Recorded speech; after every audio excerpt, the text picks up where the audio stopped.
Now let's go to part two of the Alamo. In this part, we need to appreciate, and what's important to understand about the empresario and the settlers, the Anglo settlers that are going to move in, is the whole question of slavery.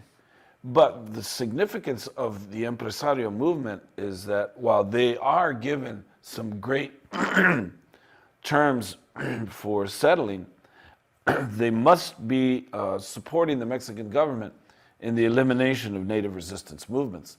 Because how else are they going to get their lands if they don't eliminate the native populations that are on those lands? So that's very significant because Anglo immigrants are going to be used as a buffer against the native resistance so as to allow Mexican settlement. And that is the strategy that the central government in Mexico is going to pursue in Texas. and it's going to backfire on them, especially with regards to the issues of slavery. So when we take a look at the Alamo Part 2, well, what can we learn from this? This is the key. What can we learn from all of this experience, especially with regards to central Mexico and the north? Well, it is important for us to become familiar with Mexico's major characters and events. These events are very important to appreciate because it shares with us the extent of political intrigue that continues to this day in Mexico.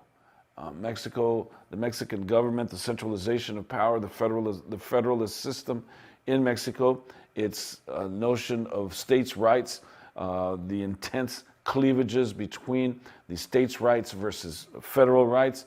This is the same process that conflict that the United States had to face with regards to compromising on slavery. States' rights, how much does the federal government have in terms of its power to impose its will on states? It's the same way in Mexico. But I want to emphasize the degree of confusion that pervaded Mexico simply because the Mexican North was a part of a strategy by the United States to expand westward. The United States is moving westward, and the United States is eyeing Mexican land.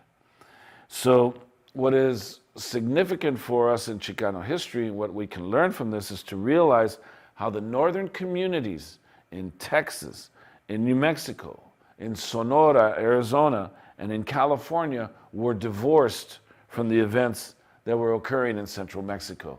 This is the key. And what is significant from all of this and what we can learn from all of this is that we must recognize that the United States is plotting to take Mexican land.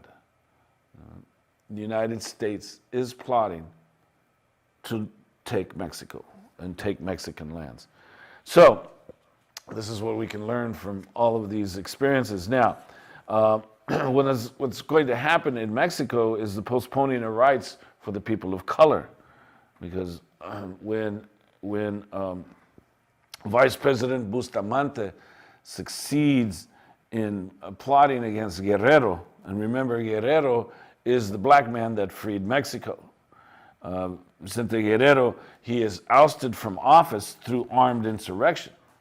And when Guerrero is ousted, the Yorquinos are suppressed.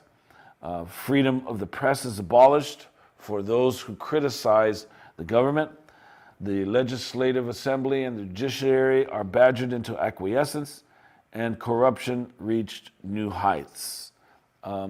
Guerrero is going to be captured, and he will be executed. And again, how dare he liberate black people, liberate Africans, and emphasize mestizo rights.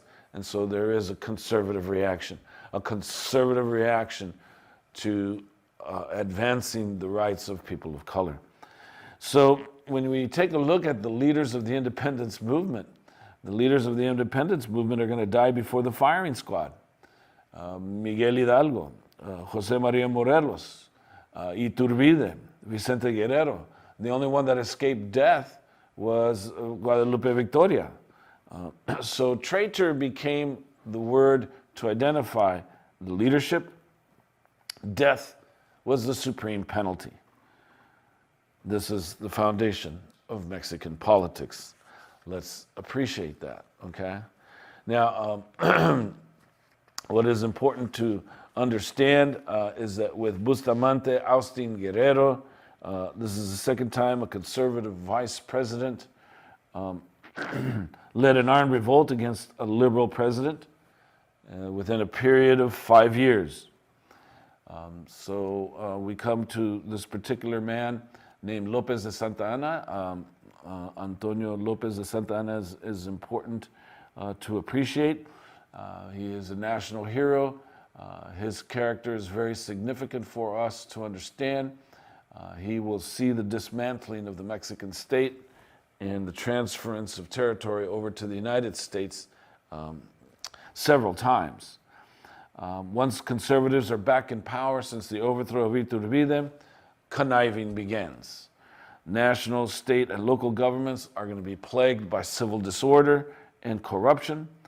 Despite the abolition of the caste system and slavery, poverty, malnutrition, and illiteracy remained, and there is still the controversy in Texas with regards to slavery and Anglos moving into Texas and not respecting the Mexican Constitution. So in 1832, Santa Anna will come in to overthrow the Bustamante dictatorship, which is totally corrupt. He will win the presidential election of 1833, but Santa Anna has no use for political intrigue. He will leave the vice president, Valentin Gomez Farias, to run the country as he vacationed in his Veracruz fiefdom, known as Manga de Clavo, of which I provide for you a picture there. It is now a museum, but it is his vacation home. What is important to understand is that there's going to be another overthrow of a government in this brief 10-year period, first 15 years of Mexican independence. Gomez Farias immediately, as he comes into power, reduced the size of the military. He abolished the courts. Then he attacked the church by secularizing education, eliminating the tithe, and confiscating the funds and property of the Franciscan missions in California. The church, the army, and the conservative establishment called for the overthrow of the government, and Santa Anna will come to lead the conservatives and overthrow Gomez Farias, of whom he had put into power. So Santa Anna very, very conveniently abandons his liberal past, and he will institute what is known as the Constitution of 1836. And the Constitution of 1836 will introduce what is known as the Siete Leyes. He abolishes the federal republic with a centralized state. He extends the presidential term, his presidential term, from 4 years to 8 years. All existing states are going to be transformed into military departments whose leaders were handpicked by him. Only those with high annual incomes could hold high political office. Numerous liberal politicians throughout Mexico will lead revolts against him. And Texas will be the most serious of revolts. So let's take a look at, again, this dictatorship. This dictatorship is very important because it's used as a means by which to teach children in Texas and in the United States that eventually what the Alamo was all about was that they were fighting this vicious tyrant. But in 1835, the Mexican citizens of Texas are going to join with Anglos to rebel against the government of Mexico. Let's appreciate a particular man. His name is Sam Houston. Sam Houston was handpicked by Andrew Jackson in the 1830s, and actually in 1831, he was an alcoholic, a corrupt politician. Jackson wanted him out. Jackson sends him over to Texas. to begin to create controversy over the slave question. Sam Houston arrives in Texas, and he will denounce his Mexican citizenship, especially once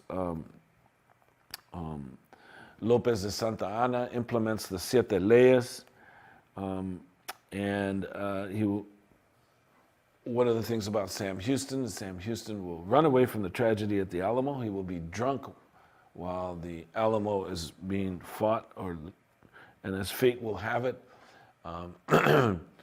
once he gets out of his stupor, he will capture Santa Anna without breaches, as Santa Anna is going to celebrate the Mexican victory at Goliad, which he was caught off guard. Houston's victory at the Alamo is important. Not at the Alamo, I'm sorry. Houston's victory is significant. It's going to be known as the Battle of San Jacinto of April 21st, 1836. Let's appreciate something about the Alamo. Let's summarize the significance of the Alamo to Texas independence and the resulting U.S. war. Again, let's understand something about Texas independence, because in order to attract market activity to its northern frontier, again, Mexico opened its border. It allowed American immigrants to come into Texas. They came in waves to take advantage of the cheap land that was made available. The lax policies provided opportunities to people who had no interest in honoring the Mexican Constitution, much less becoming citizens of the new nation. So Mexico stopped its immigration policy, yet it did not provide sufficient funds to create an effective border patrol, because Americans, border or no border, were coming to occupy the land. This can be seen in the career and the life of Sam Houston. These illegal aliens then protested against Mexican rule, especially when slavery was abolished by the central government and the central government threatened to end slavery in Texas. And so the cry was, remember the Alamo. How does one want to remember the Alamo? Land, borders, slavery. That's what it's, all the questions and territory. The Alamo erupted over those issues. Texas is going to declare its independence. And you have to recognize that there are Mexicanos, along with Anglos, who want this independence because they were frustrated that the central government was ignoring them. They had problems with the Comanches and the Apaches because it's Comanche and Apache territory, and the Comanche and the Apache are well known, have effective military units, especially the Comanche. And the historical record reveals that when Texas does declare its independence, it reveals that Texans had no interest in nationhood. The nationhood, Sam Houston immediately is going to send a message to President Van Buren that here is Texas.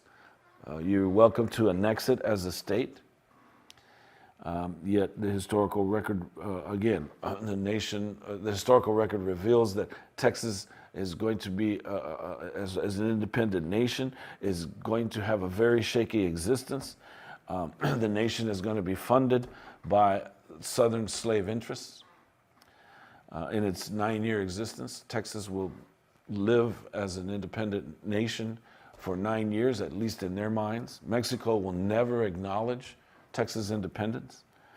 And so Texas was desperately waiting for a U.S. administration that was willing to annex it. Martin Van Buren's presidency, when Sam Houston gave Martin Van Buren Texas, refused to, or backed off from annexing Texas simply because this would be bad politics in terms of the world. Great Britain and France are watching. Mexico is telling the United States that this Alamo is their filibustering expedition. the United States is backing off, but the United States does one thing. It acknowledges Texas independence. And by acknowledging Texas independence, it gives legitimacy to something that was totally illegitimate. So Texas, in its 9-year existence, is desperately awaiting a U.S. administration willing to annex it. And those administrations will arrive in the 1840s. So let's go to a film clip that helps us appreciate Texas independence. By the early 1800s, Americans were moving west, driven by the belief in a God-given right to expand across the continent. This vision of conquest was tied to visions of liberty and democracy. It was a providential mission. It was a Protestant mission. The problem, however, was that the lands that America wanted to occupy, in their imaginations, they were empty, but in reality, they were not.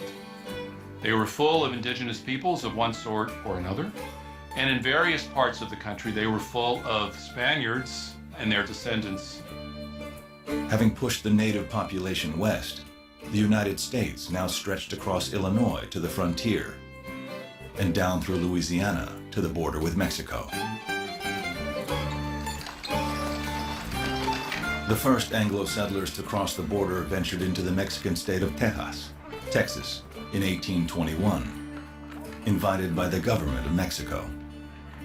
Mexico needs to populate the area. So it agrees that anyone can come into Mexico who wants to settle there as long as they're Catholic and they pledge allegiance to the Mexican government. The Comanches and the Apaches are basically in control. And as a matter of fact, there were several Spanish settlements that were abandoned as the Comanches in particular become more powerful. So the Mexican government wants to create these buffer zones with these Anglo-American colonists. 300 families, most from the American South, were led into Texas by Stephen Austin, a young businessman originally from Virginia.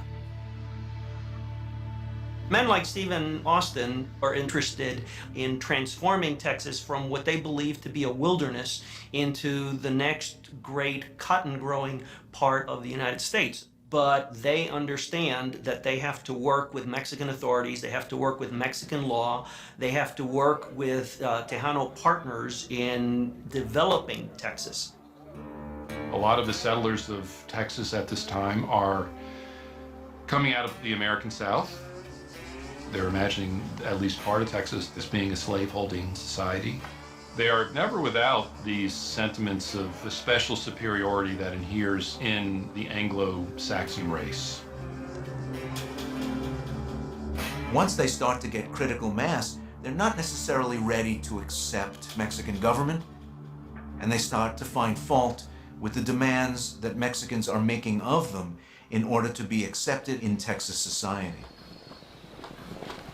Mexican Texans, Tejanos, were also chafing under the rule of Mexico City, 900 miles away. Prominent among them was Juan Seguin, a third-generation Tejano whose family traced its roots in San Antonio to the earliest settlements in 1712. Juan Seguin, very early on in the 1830s, already is starting to identify himself as someone else other than a Mexicano, as a Tejano, as a member of an independent republic. He has a conflicted identity. I mean, he calls himself John Seguin. Seguin's father, Erasmo, San Antonio's postmaster, had personally conducted Stephen Austin across the Texas border in 1821. Erasmo and Juan Seguin see Anglo-American settlement in Texas as important to the development of this frontier, outlying part of Mexico that isn't able to get the resources from Mexico City to properly develop the region. The Tejanos felt that government, which left decisions in their own hands, was vital to the progress of Texas. And Anglo-Americans who had grown up with the tradition of strong personal rights also wanted a strong local government. When in 1834, Mexico's new president Antonio López Santa Anna dissolved the Congress to rule all Mexico with an iron hand, Texans and Tejanos united in opposition. In the fall of 1835, they rose in open rebellion. Santa Anna led an army of thousands across the Rio Grande to put down the revolt. It's funny how I have to remind my students that, they think sometimes that Santa Anna invaded the United States. And I have to disabuse them of that, saying, well, wait a minute, no. Santa Anna was marching into what was still Mexico. On the 23rd of February, 1836, Santa Anna took possession of the city of San Antonio. 200 Texans fell back to an old Spanish mission called El Alamo. Among them, renowned frontiersman David Crockett of Tennessee, Jim Bowie of Kentucky, and Lieutenant Colonel William Travis of Alabama. There were also Tejanos at El Alamo, men with names like Badillo, Esparza, Navas, and Juan Seguin. Santa Anna laid siege to El Alamo.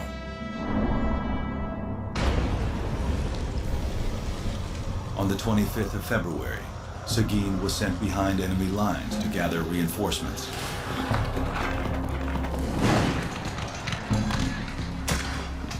At dawn on March 6th, day 13 of the siege, Santa Anna's forces breached the El Alamo defenses.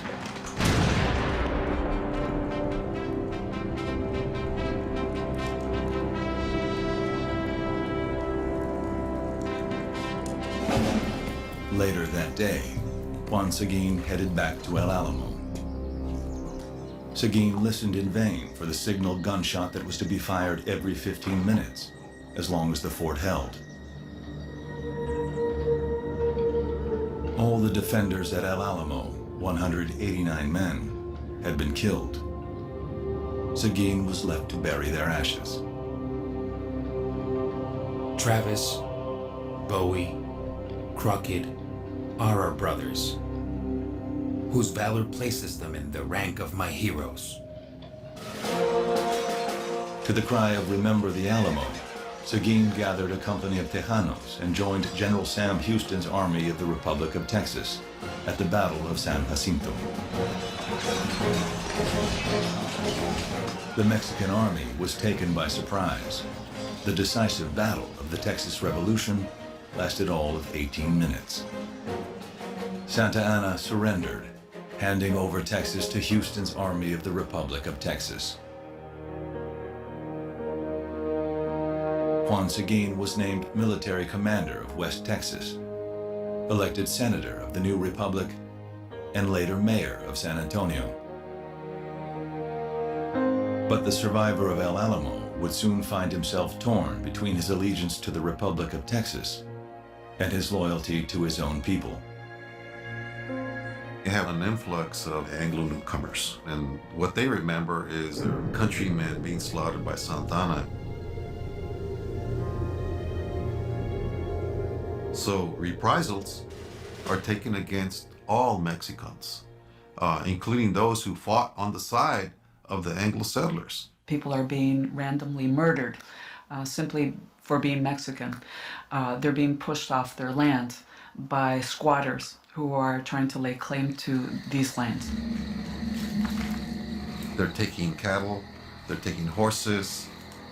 It's a rough time. Day and night, my countrymen ran to me for protection.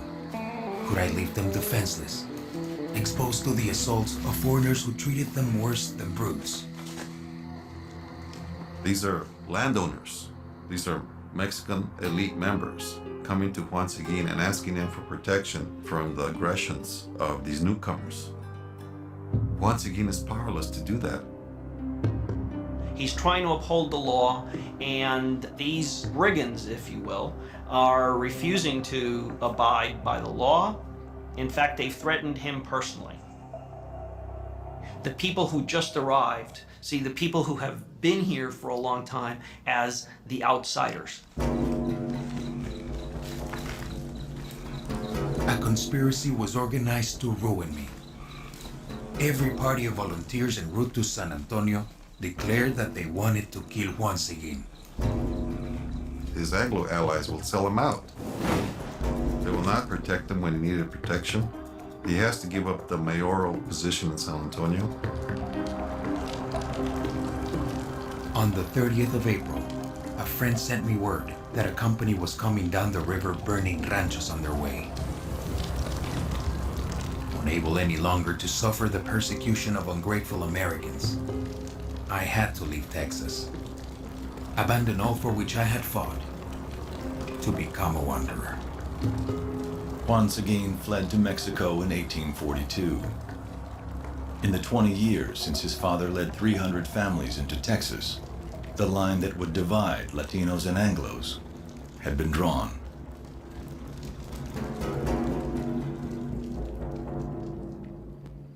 Okay, we went a little bit into a film clip on California, but let's understand Texas independence. Let me just summarize again.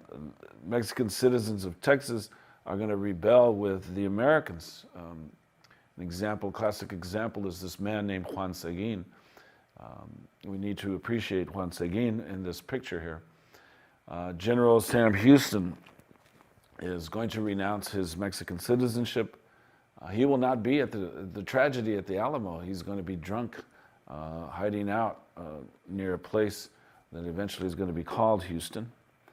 But nonetheless, Santa Anna was very arrogant, especially after his annihilation of people in the Alamo and his annihilation of people at Goliad.